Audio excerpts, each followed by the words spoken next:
When the prosecutor announced the grand jury's decision last night, his office also released a trove of documents related to this case, thousands of pages of evidence and testimony to the grand jury with details and claims about the shooting that we had never heard before now. NBC's Ron Allen was in the courtroom for the announcement and has our report on that tonight. Police officer Darren Wilson in newly released hospital pictures with bruises on his head and face. The images among thousands of court records, hundreds of hours of testimony, forensic reports, witness interviews made public by prosecutors, insisting they gave the grand jury every piece of evidence available before it decided not to indict Wilson for shooting and killing Michael Brown. Their burden was to determine, based upon all of the evidence, if probable cause exists to believe that a crime was committed and that Darren Wilson is the person who committed that crime.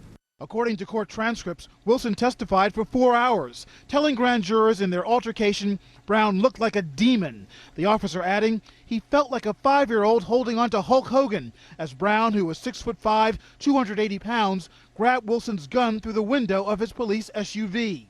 Wilson said Brown had control of the gun. 2 shots were fired, one wounding Brown's hand. Forensic reports say his blood was in the car and on the officer's uniform.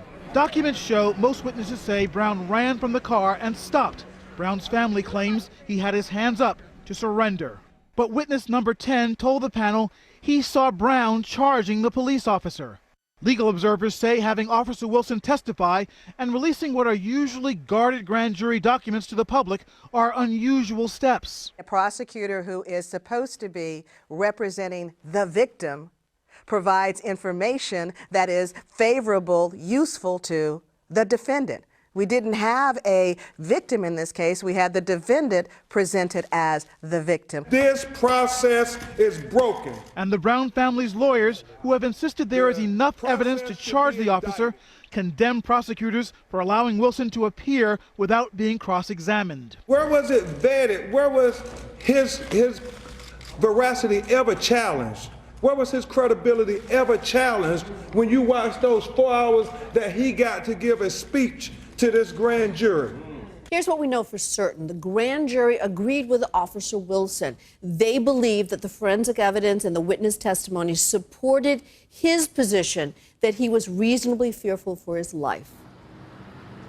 In a televised interview tonight, Wilson says that Brown threw the first punch. He says that he tried to shoot me with my own gun. I thought I was going to be dead. It was the first time that Wilson ever fired his own service revolver. And tonight on the street corner, some of the aftermath, Ferguson still smoldering. This corner, these buildings reduced to rubble. Brian, back to you. Ron Allen, about a half mile down the road from us here. Ron.